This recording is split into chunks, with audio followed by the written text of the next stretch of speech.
It's a restaurant that delivered pizza that wasn't the least bit spicy, dozens of the latest arcade games, and a musical stage show performed by dead-eyed robots that would haunt you for the rest of your life. It was Las Vegas for third graders. Hi, I'm Dan Larson, and this is the history of Chuck E. Cheese.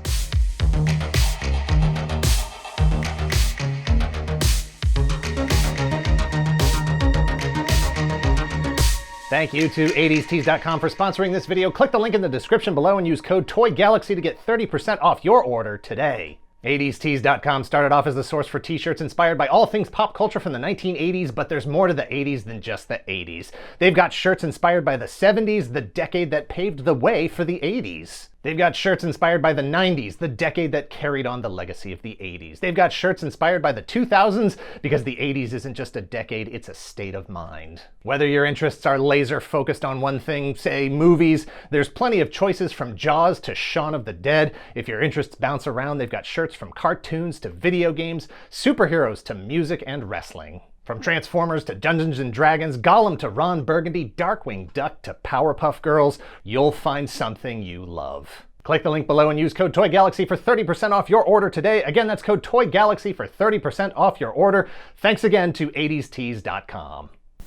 Chuck E. Cheese is a restaurant/play facility founded in 1977 that promised food and fun for the whole family. It created the model for hybrid eatertainment centers, exploiting the rising popularity of video games, kids' universal love for pizza, and the hypnotic spectacle of choreographed rock and roll robots. Chuck E. Cheese was the brainchild of Nolan Bushnell. During college, he worked at Lagoon Amusement Park in Farmington, Utah, first as a game operator, then maintenance, then manager, learning the ins and outs of carnival management, the secrets behind the games, and how to profit from them. After graduating from the University of Utah's College of Engineering in 1968, he moved to California hoping to get hired by Disney. When that didn't happen, he instead began working for a company called Ampex as an electrical engineer. Fate introduced him to Ted Dabney, with whom he shared his idea for a chain of pizza parlors paired with games, a pseudo-carnival environment on a smaller scale. A simple business plan. Teenagers would be drawn to a place with arcade games that also served pizza. And maybe there's a show going on, something like the Country Bear Jamboree from Disney World.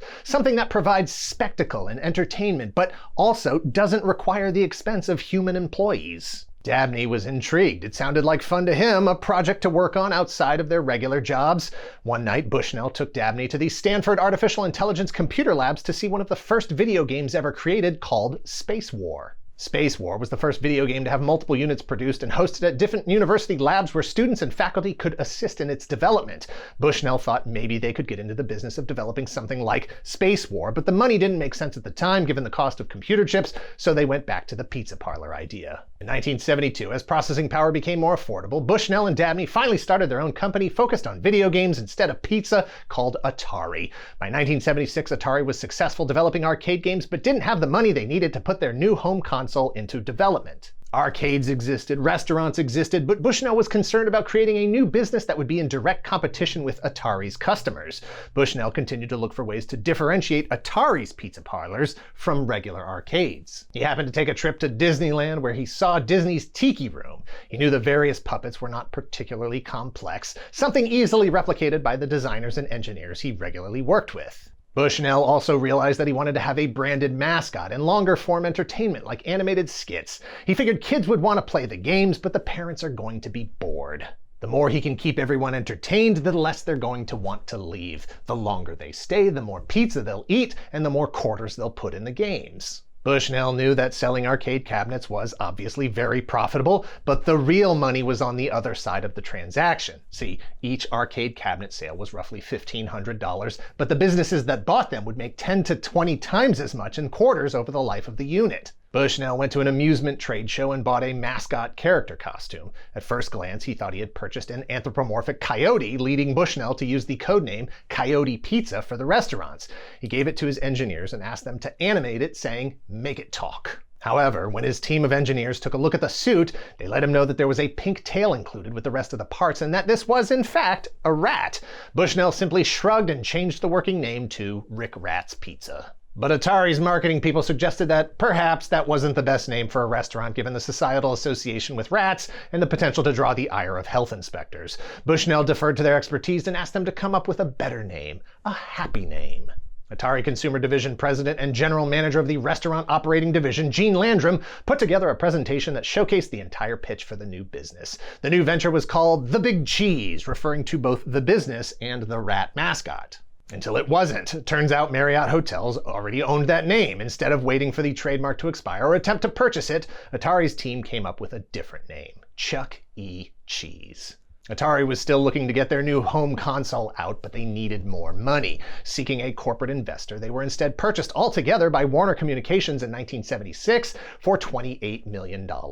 Warner provided the funding to develop and release the Atari VCS in 1977, which would later be known as the Atari 2600. Of the $28 million that Warner Communications paid for Atari, $15 million of that went right into Bushnell's pocket. In 1977, Atari, now owned by Warner Communications, opened the first Chuck E. Cheese's Pizza Time Theater in San Jose, California, a 5,000 square foot location dwarfing the size of your average pizza place. But even that proved to be too small. The response from the public was overwhelming. People, families waiting in line to eat pizza and play games. Bushnell was excited and ready to go bigger. Bigger restaurants and more of them. But new Atari owner Warner Communications wasn't interested in the restaurant business, and technically, Bushnell created Chuck E. Cheese while he was working at Atari, so technically Warner Communications owned it. After selling Atari, Bushnell had all the capital he needed to switch sides in the arcade business. In 1978, when Warner refused to open additional locations, Bushnell was able to purchase the rights to Chuck E. Cheese for $500,000 just before getting fired/resigning from Atari due to conflicts in management style. Atari's Gene Landrum went with him to be the president and COO of the new independent company, Pizza Time Theater. Within a year, they opened 5 more locations in California, each bringing in between $500,000 and $1 million in sales. In 1979, growth continued as Pizza Time Theater began to license out for franchises, including one franchisee in particular, Robert Brock, who had made his name working in the same capacity for Holiday Inn hotels. The contract between Pizza Time Theater and Brock granted Brock the exclusive franchise rights for 16 states in the South and Midwest U.S. Brock planned to open 285 locations within a 5-year period. To keep his business separate from his Holiday Inn work, he set up a new company called Pizza Showbiz. That same year, Brock was introduced to Aaron Fector, an engineer working with animatronics. In Brock's opinion, Fector's robots were much better than the ones Bushnell had in the existing locations. Smoother movements with more realistic expressions, resulting in far more lifelike characters. Turns out Bushnell had attempted to buy Fector's robots at one point, and when Fector declined, Bushnell proceeded to tell Brock that Fector was just a kid making junk in his garage. Upon further investigation, Brock found that Fector's company, Creative Engineering, was a thriving business making $1 million a year doing work for amusement parks. Brock had doubts about the contract he had agreed to with Bushnell. There was a lot of stores to sign up in a short amount of time. Plus, there was more money in being a franchisor than there was in being a franchisee. By the end of 1979, Brock and Fector teamed up, and Brock gave notice to Bushnell that he was exiting their contract to start his own restaurants called Showbiz Pizza Place. Instead of Chuck E. Cheese, they would have Billy Bob Broccoli. Fector's Creative Engineering would make the robots, and everything else related to the business model would remain the same. You can be young. You can be old. You can be me. You can be bold. Wow, at Chuck E. Cheese, you can be real cheesy. A great Italian pizza recipe with tons of mozzarella. You can be real juicy. All kinds of toppings for a hungry fella. You can be wiggly. You can be giggly. You can be a star. You can eat in the bar. You can be a man. You can be a mouse. You can be anything you want to be. At Chuck E. Cheese, it's the only one. When you're hungry for fun. Showbiz Pizza opened in Kansas City, Missouri in 1980 and were immediately sued by Bushnell for breach of contract. Brock countersued for misrepresentation, claiming that Bushnell had assured him Chuck E. Cheese was the only company making animatronic robot characters outside of Disney, proven false by the existence of Fector's company. The matter was ultimately settled out of court, with Showbiz remaining in business at a cost. For the next 14 years, they would be required to pay Chuck E. Cheese a percentage of their profits, estimated to be in the range of $50 million, assuming they both stayed in business that long. Both Chuck E. Cheese and Showbiz Pizza grew fast, competing directly against each other for the same customers in nearly every market. In fact, opening so many locations that they were also competing against themselves. Both franchises doing what they could to keep things fresh at each location, upgrading robots, changing the characters in the shows, changing the performances, bringing in the newest games. In some cities, there were enough locations that you could go to 2 Chuck E. Cheeses and a Showbiz Pizza Place for 3 completely unique stage shows. In 1981, Chuck E. Cheese went public, increasing Bushnell's net worth to over $70 million. As someone more interested in creating a thing as opposed to maintaining it, Bushnell's attention and that money was increasingly focused elsewhere. By 1983, competition between the two franchises was making it difficult for both to continue to thrive in the market, not to mention that the majority of Chuck's profits were being invested by Bushnell in other ventures like animation, adult-focused restaurants, and video game development. Unable to realize profits from those new ventures, Chuck E. Cheese posted an annual loss of $15 million. In 1984, Bushnell stepped down as CEO and Chuck E. Cheese filed Chapter 11 bankruptcy protection for the first time. 1985 was a pivotal year for Chuck E. Cheese, Showbiz Pizza, and the entire entertainment industry. Robert Brock, owner of Showbiz Pizza Place, former partner of Nolan Bushnell, purchased Chuck E. Cheese in its entirety, ending the bitter competition between the two businesses. The two companies were merged and restructuring began. Can't believe I got that in one take. Vector and his robot company Creative Engineering left, meaning that Showbiz Pizza's marquee attraction, the Rock-afire Explosion stage show, was no longer exclusive.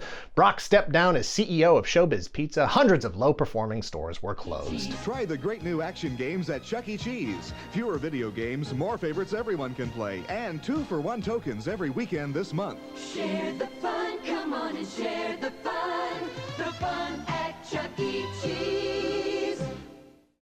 New CEO Richard Frank recognized that the rapid growth of both franchises had left them a physical and financial mess. Stores that remained were given a facelift, the focus was put on quality food, quality service, patron satisfaction, and banning unaccompanied teenagers to reassert that these were family-friendly and family-focused restaurants.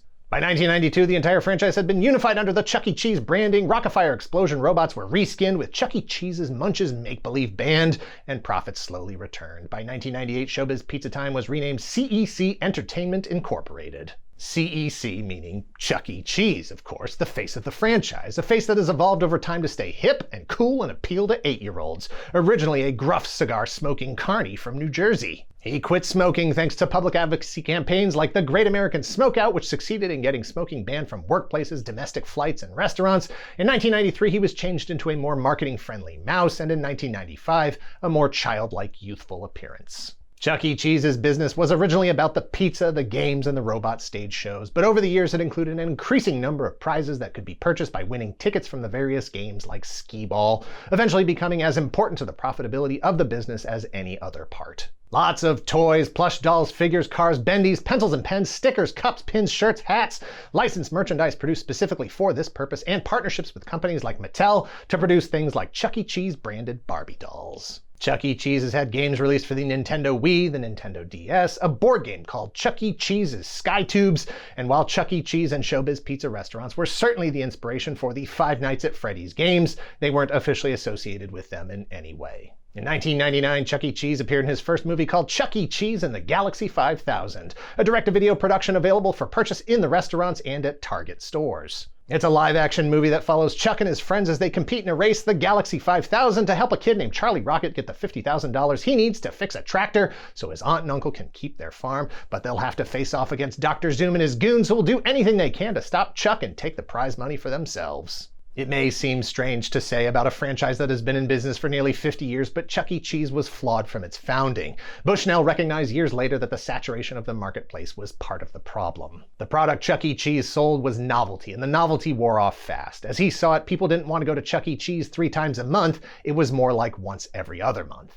On top of that, it was unrealistic to think that they would have a packed house every night, especially when there were so many locations within a region or a certain population. Chuck E. Cheese's Pizza Time Theater in Irving hasn't had a crowd like this for a long time.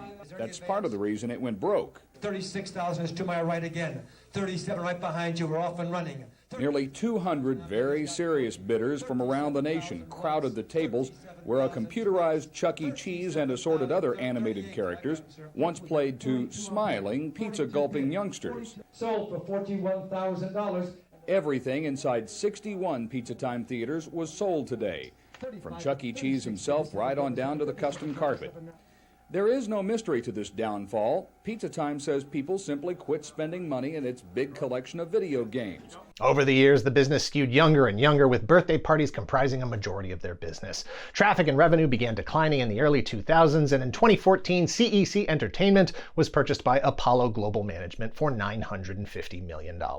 This led to a rebrand referred to as 2.0 in 2017, which included the rollout of Chuck E. Cheese himself as a rock and roll star. Stores were reimagined as more a traditional family restaurant instead of a party center for young kids. Locations were redressed with muted colors, an open kitchen, and play pass cards instead of tokens. The animatronic shows that had been synonymous with the brand for decades were replaced with an open dance floor. In 2020, the COVID-19 pandemic nearly put Chuck E. Cheese out of business for good, taking losses estimated in the billions, laying off thousands of employees, and once again landing in Chapter 11 bankruptcy protection. To keep the business alive, Chuck E. Cheese pivoted to offering their pizza through a virtual brand delivered by companies like Grubhub, DoorDash, and Uber Eats. Pasqually's Pizza and Wings, named after their original character, Pasqually the Singing Chef, was available for purchase even when the physical locations were closed. The pizza was upgraded in an attempt to appeal to a larger pizza-eating customer base than perhaps those that would have visited their physical locations previously. Thicker crust, extra sauce, new blends of cheese and seasonings. As the delivery service caught on, they added cheesy bread, twice-baked wings, and brownies. As of this video, you can still order Pasqually's Pizza, and in fact, you can still go to Chuck E. Cheese, assuming you're bringing kids with you. Kids that belong to you. Because Chapter 11 worked, and once again, Chuck E. Cheese emerged with less debt, fewer stores, and a new focus. Hosting birthday parties has always been part of the business, but now it is the business. Today, Chuck E. Cheese is all about creating a one-of-a-kind environment for kids to let loose, have fun, and win some tickets to be exchanged for prizes. It's not the same Chuck E. Cheese their parents and grandparents grew up with. The animatronics are long gone, but the pizza and games are still there. For nearly 50 years, Chuck E. Cheese has persevered, creating a dining and entertainment experience unlike any other. A place where a kid can be a kid. Thanks for watching. Please hit like if you're not already a subscriber. Thank you very much to those of you who already are. If you're in the position to help the channel grow, if you would like early access to the videos ad-free, as well as behind-the-scenes features, sneak peeks at upcoming projects, and exclusive monthly podcast about the show, please visit our Patreon at patreon.com/toygalaxy and let us know in the comments down below, which side of the war were you on? Team Chuck E. Cheese or Team Showbiz Pizza? I was definitely Team Showbiz Pizza. In fact, I don't think I've ever even been in a Chuck E. Cheese. My 7th birthday party was at the Showbiz Pizza in Jacksonville, Florida. Somewhere in our family photo albums, there's a picture of me getting birthday spankings from Billy Bob Broccoli, but you won't see that on the internet as long as I'm still alive. Chris, if you're watching, I'm trusting you to do the right thing. Keep it to yourself. I wanted that picture. God.